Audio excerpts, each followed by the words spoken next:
Jésus a dit: «Maintenant mon âme est troublée, que dirai-je? Père, délivre-moi de cette heure.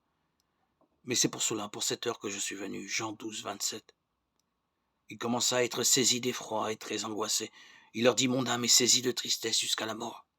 Marc 14, 33, 34. Les évangiles font souvent allusion à l'âme de Jésus et aux sentiments variés qu'il a éprouvés. Sympathie, joie, tristesse, trouble, angoisse, indignation, colère à l'égard de ses opposants. Parce qu'il était sans péché, sa sensibilité ne s'émoussait pas au contact du mal. Elle était parfaite. Le spectacle de la souffrance le remplissait de sympathie. Les foules affamées y éveillaient sa compassion. Il pleurait avec ceux qui pleuraient. La dureté de cœur de certains provoquait chez lui de l'indignation ou une juste colère. Marc 10, 14, 3, 5. Il était sensible à l'accueil qu'on lui faisait. L'incrédulité générale, le rejet par son peuple, l'incompréhension de ses disciples l'ont attristé.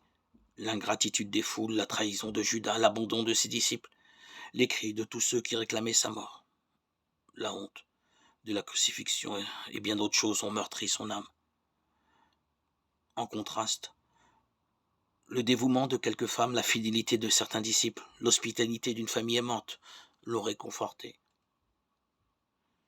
À l'approche de sa mort dans le jardin de Gethsémané, il exprime à son père l'angoisse de son âme à la perspective des heures terribles qui l'attendent.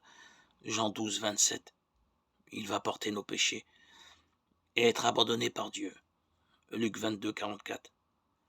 Lorsqu'il sortira du tombeau, l'angoisse fera place à la joie de l'œuvre accomplie, celle de la victoire et de la résurrection.